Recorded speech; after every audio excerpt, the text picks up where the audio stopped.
Olá, boa noite. Estamos ao vivo aqui na TV Guarapari para mais uma entrevista da série que traz até o nosso estúdio e leva até a sua casa os candidatos ao governo do estado e candidatos ao Senado. Lembrando para você que nas segundas-feiras são os programas com os candidatos ao governo e na próxima semana está programada a presença do candidato Paulo Artung do PMDB.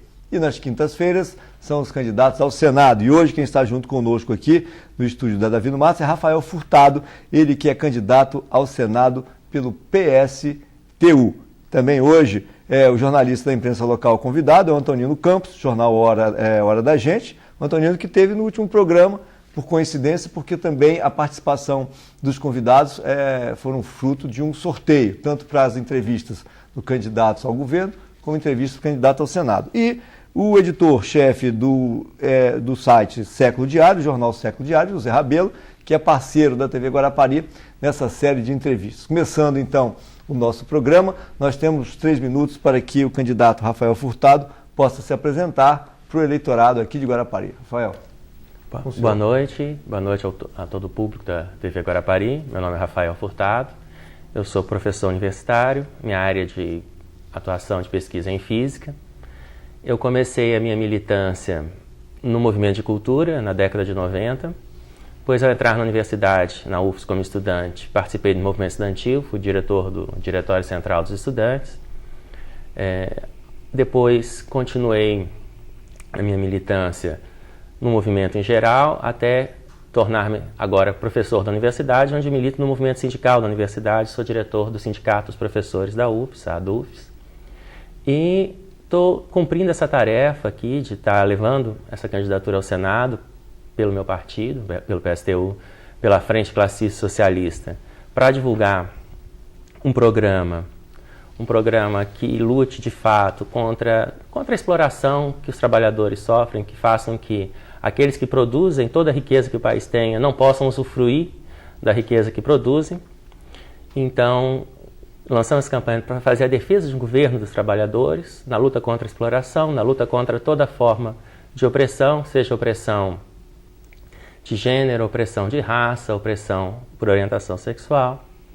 E uma campanha que se caracteriza por ser financiada apenas com dinheiro dos trabalhadores, não receber dinheiro de empresários, não receber dinheiro de banqueiros, não receber dinheiro da burguesia, porque o nosso objetivo exatamente é representar os trabalhadores. Então, por isso, a gente necessita de uma independência financeira completa. E é isso, estamos aqui para trocar ideias, ouvir o que a população tem a nos perguntar e tornar as nossas ideias conhecidas do povo de Guarapari. Pois bem, então, nesse primeiro bloco, nós temos perguntas que foram feitas pela produção da TV Guarapari, colocadas em envelopes, versam sobre vários temas de infraestrutura, saúde, educação, mobilidade urbana, desenvolvimento econômico, turismo. E aí essas perguntas foram lacradas, então aqui para você escolher. Você pode escolher uma para a gente abrir aí e falar sobre ela. Vamos lá, uma aqui do meio, essa aqui, né, que você escolheu. Bom, as perguntas foram feitas pela produção da TV Guarapari e o candidato Rafael Furtado ele tem 3 minutos para falar sobre esse tema que aqui está, que é o seguinte: infraestrutura. Candidato, apesar de possuir boa logística em relação ao restante do país, o Espírito Santo ainda enfrenta gargalos antigos que atrapalham a economia capixaba, como, por exemplo, o aeroporto de Vitória, que está com obras paradas desde 2008. O Porto de Vitória também está superado e não consegue receber navios muito grandes. Como conseguir recursos federais para a realização de obras de infraestrutura no Estado, já que, por sua baixa densidade eleitoral, o Estado não é visto como importante para o governo federal? Okay. Então, olha só. Uma coisa que a gente tem que pensar, a lógica, a forma de pensar essa discussão está errada.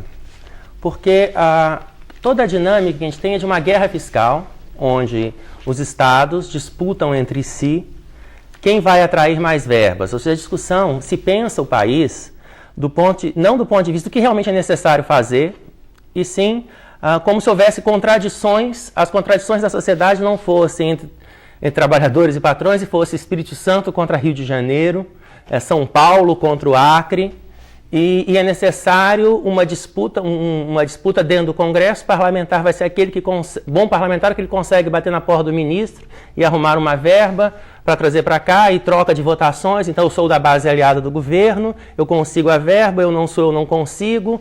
Então é dentro dessa troca de favores para conseguir uma emenda para trazer para cá ou não. Então, uma questão. A questão do aeroporto, por exemplo. A questão do aeroporto é uma coisa que chama atenção, porque a imprensa capixaba fala o tempo todo do problema, do gargalo, do aeroporto, uma série de coisas. Quando o sistema de transporte no estado rodoviário, por exemplo, ele é muito mais problemático, principalmente o transporte urbano, a situação que a população que anda de ônibus, anda numa situação tão precária, numa situação tão indigna, situação lotada e a imprensa coloca, e setores do empresariado, o grande problema é o aeroporto é desconfortável. Né? Para quem que você está pensando quando você vai discutir a questão do aeroporto? Em detrimento, em secundarizando a questão do transporte de ônibus, que as pessoas transitam como se fossem sardinhas em latas, sem garantia de um horário adequado, com um preço caro, onde as mulheres são abusadas dentro do ônibus pela própria superlotação que está colocada. Então, acho que tem que colocar as coisas no devido patamar. A questão do porto tem que ser discutida do ponto de vista de um projeto nacional também, por onde é mais adequado haver entrada de produtos, haver saída de produtos. Existe uma proposta de terem 23 postos no litoral. Isso corresponde realmente a uma necessidade do Estado? Isso corresponde a algo que vai ajudar a melhorar a condição de vida das pessoas que aqui vivem, ou isso interessa determinado setor do empresariado que vai conseguir com isso angariar mais lucros? Toda a lógica foi pautada, a lógica do Fundap. O Espírito Santo aí teve uma lei de incentivo às importações por aqui que fez com que muita gente ganhasse muito dinheiro, investiu-se pouquíssimo ou nada na infraestrutura do Estado, na verdade, gerou-se praticamente nenhum emprego, foi uma grande indústria de corrupção, todo baseado na dinâmica da indústria portuária. E o que isso trouxe de benefício para os trabalhadores da população do Espírito Santo? Não trouxe nada. Então a lógica tem que ser pensada de outra maneira, não dessa. Pois bem, agora vamos passar as perguntas dos nossos convidados que estão aqui. Vamos começar pelo Rafael Furtado, pelo Zé Rabelo. Rafael Furtado é o nosso candidato. O Rafael Rabelo, que é editor do site Século Diário. José Rabelo. Eu já Rafael sou eu. Aqui. Vamos esclarecer. Então está aqui o Rafael Furtado, que é o candidato convidado hoje, PSTU, e o Zé Rabelo, que está aqui, é o nosso parceiro do Século Diário. Candidato, boa noite. A gente está aqui há menos de 45 dias das eleições, né? Eu imagino que muitos eleitores ainda não sabem que o senhor é candidato ao Senado. E a gente percebe que outras emissoras, outros veículos não deram essa oportunidade que a TV Guarapari está dando para o senhor para poder expor sua proposta, mostrar o que o PSTU quer fazer para melhorar a vida do cidadão. O senhor acha que uma reforma política poderia tornar essas disputas eleitorais mais igualitárias, dar mais oportunidade a candidatos como o senhor, que não tem recurso, que não tem espaço de TV, que não tem ninguém produzindo a sua campanha, enfim. O senhor acha que a reforma política pode resolver esse problema? Pode tornar as coisas mais iguais? Bom, primeiro agradeço a oportunidade, realmente ajuda a furar um pouco o bloqueio, que é terrível. Acho que a reforma política é uma necessidade. Eu não acho que alguns setores acham que a grande tarefa a ser cumprida é a reforma política e que ela é a solução de tudo. Eu acho que não. E, inclusive, que não é tudo isso. Mas seria necessário porque é um absurdo que a população vai chegar no dia 5 de outubro e vai votar, por exemplo, para o Senado, mas também para governo, para presidente, achando no caso do Senado que existem 4 candidatos e não 5, mesma coisa para o governo do Estado, que para presidente existem 7 candidatos, onde houve um debate presidencial, onde 3 candidatos, inclusive Zé Maria, que é candidato do meu partido, e o Mauriás, que é o candidato do PCB, que está coligado conosco, não, foram chamar a população, fica sem saber que existe. E vai às urnas sem nem ter o direito de saber que não concordam com o que a gente defende. Então é necessário, no nosso entendimento, a garantia de um espaço igualitário para todos os candidatos possam defender suas ideias no horário gratuito, garantia de todos participação igualitária nos debates, que as campanhas sejam financiadas exclusivamente por dinheiro público, e que todos os candidatos recebam a mesma quantidade, uma quantidade pequena, modesta, não para fazer esses shows pirotécnicos que são colocados aí, essas campanhas com músicas emocionantes, crianças correndo, pessoas chorando, e essa pieguice toda, e sim que as pessoas possam efetivamente expressar suas ideias, discutir propostas.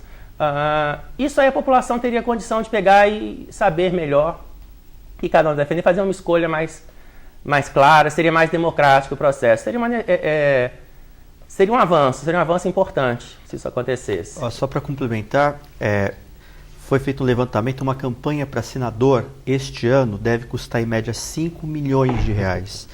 Para deputado federal, que custou em média 1 milhão, segundo o próprio TSE, na eleição de 2010, deve custar este ano cerca de 3 milhões de reais. O senhor tem quanto para gastar na campanha? Pois é. A minha campanha, junto com a do Felipe, que está o companheiro do PSTU, que é candidato a deputado estadual, nós estamos fazendo a campanha junto, o material de nossa campanha está orçado em 10 mil reais, junto, a dos dois. Então, pode-se ver as discrepâncias que estão colocadas. Agora, se candidatos que gozam de, como você falou, 5 milhões para o Senado? 5 milhões para o Senado. 5 milhões para o Senado. Os candidatos ao Senado, aí, ao que me consta, eles não têm 5 milhões para investir. Não estão tirando do seu bolso para investir. Então, os setores que estão pagando a campanha deles esperam, efetivamente, uma retribuição desse investimento. E isso é nessa troca de favores, é nessa dinâmica aí que se dão as relações no interior do Congresso e a serviço de quem vão ser votados os projetos de lei, a serviço de quem se governa. Então, o financiamento das eleições está na raiz do direcionamento das políticas que são feitas e da raiz da própria corrupção. Isso aí, quem pergunta agora é o Antonino Campos, do jornal Hora da Gente. Antonino. Rafael, boa noite, né? Prazer em tê-lo aqui conosco aqui. É importante sua presença, de você estar mostrando o seu interesse em participar dessa vida nacional. E eu acho que também para a TV é uma grande oportunidade, não só para a TV Guarapari, mas para a população em geral, criar essa oportunidade. Eu gostaria de fazer uma pergunta para você da questão logística de transportes. A gente sabe que a hidrovia, então, os transportes mais economicamente viáveis, né, economicamente assim, para barateamento do produto, tudo, nós temos a hidrovia, depois temos a ferrovia, aeroviário é mais barato que o rodoviário. E além do rodoviário, fazer uma poluição tremenda, né, e um lobby muito grande dentro do Congresso Nacional. O que você, por exemplo, porque nós temos uma ferrovia litorânea aqui, que eu conheço há mais de 20 anos, que estão batendo e não sai nada. O que você pensa dentro do... como é que vai ser a sua forma dentro do Senado de você estar ali dentro do Congresso brigando para você equacionar esse problema do transporte? O que você pensa sobre isso? Então, a pergunta é bem oportuna, porque efetivamente você não se baseia... As decisões sobre qual o modal de transporte, quais as escolhas que vão ser feitas, elas não são tomadas segundo critérios minimamente técnicos. Elas são tomadas de maneira a atender interesses de lobbies desse grupo ou daquele. Né? A escolha do Brasil ter um modal primordialmente rodoviário para transporte, que evidentemente é o pior de todos, isso se deve a lobbies da indústria automobilística multinacional, principalmente, e americana principalmente. Então você tem a indústria do petróleo, uma série de coisas que a aérea interessa e muito esse modal. E aí entra de tudo, desde venda de carro, do petróleo que é usado até para na construção das estradas, venda de pneu, uma série de coisas. Então, esses critérios é que são usados. Que grupo vai ser beneficiado com isso e não o que é mais barato, o que é mais eficiente, o que ecologicamente é mais adequado, o que vai gerar mais empregos. A gente vive uma situação em que você, pegando por aí, evidentemente que o transporte de carga, como você coloca, onde é possível o transporte hidroviário, que aí você se aproveitar do que a natureza oferece. Onde ele é possível, é mais adequado, você não tem que construir nada. A menos de portos, mas a via está ali. Agora, no geral, o transporte de carga por via ferroviária seria ideal. E isso, a malha ferroviária do Brasil está infinitamente aquém do que deveria ser feito. E, além de tudo, mesmo o transporte rodoviário, você é profundamente estimulado a não ter o transporte coletivo, e sim a ter o transporte individual. O que tem um impacto sobre a natureza, inclusive, muito grande, e, no entanto, tanto se fala na necessidade de repensar a questão dos combustíveis fósseis, uma série de coisas, e o governo faz o quê? Concede isenção de impostos, isenção de IPI para as indústrias, para que se compre mais carro. Né? Você tem uma média ocupação de 1,2 pessoas por carro. O carro é uma coisa que tem um peso de, isso conforme física, tem um peso de entre 500 e 800 quilos, absolutamente ineficiente, porque a quase totalidade da energia que ele consome é para transportar a si mesmo e não a sua carga. Uma coisa que de 500, 600 quilos transporta uma pessoa de 60 quilos, ou seja, o líquido, o útil é 10%. O resto está sendo gasto para se autotransportar, um desperdício enorme. Então, do ponto de vista técnico, do ponto de vista lógico, do ponto de vista da física, do ponto de vista da natureza, é uma péssima ideia. Mas do ponto de vista do lobby, dos grupos que financiam, é uma ótima ideia, e é isso que prepondera. No capitalismo é assim. Agora, só para fazer um adendo aí. Por exemplo, a forma desse modal de transporte, por exemplo, se você transportar uma mercadoria que possa vir do Rio Grande do Sul, como do Pará, via caminhões e via ferrovia, o próprio trabalhador, aquele que vai ter o seu produto para consumo, né, vai pagar muito mais caro se ele for transportado pelo transporte mais caro que é o rodoviário. Sim. Né? O que você pensa, por exemplo, dentro do Espírito Santo, aí você vai defender lá para qual o tipo de procedimento dos modais de transporte? Qual seria o seu trabalho lá dentro do Congresso em relação a isso e o Espírito Santo? Então, essa discussão, o que a gente estava colocando, os interesses que estão lá, a bancada de negócios, onde está colocado, não está aberta a esse tipo de mudança. Essas mudanças, essas e outras que a gente vai ter a oportunidade de falar aqui, só vão se dar efetivamente na medida que a gente, e é a serviço disso que está a nossa candidatura, que a população entenda o que está acontecendo, o que está em jogo, e se mobilize e pressione efetivamente para que isso aconteça. Sem luta, sem mobilização, isso não vai acontecer, porque a voz que não é ouvida no Congresso é a voz da população. Então lá você tem o partido das empreiteiras, o partido dos bancos, o partido de tais grupos de empresas, da bancada evangélica. São esses grupos que se coordenam pelos seus interesses, e não há possibilidade de reverter, combater numa mera negociação naquele espaço, que está muito longe de ser democrático, convencer as pessoas que é necessário investir profundamente em ferrovias no país, para baratear, para garantir comida barata na mesa do trabalhador, para garantir mais facilidade de deslocamento para as pessoas e para as cargas no país. Porque não é esse o interesse. Então, qualquer avanço que se possa ter no Congresso, que é uma estrutura bastante arcaica, só vai se dar na medida que a gente consiga mobilizar a população, que ela entenda e se mobilize para isso. Então é muito mais a serviço de ajudar e como ponto de apoio, de mobilização para a população, para pressionar o Congresso, que está colocado essa candidatura. Bater na porta de A ou B, esses acordos de bastidores, não levam efetivamente a nada. A história demonstra isso. Pois bem, nós vamos a um rápido intervalo e voltamos já já.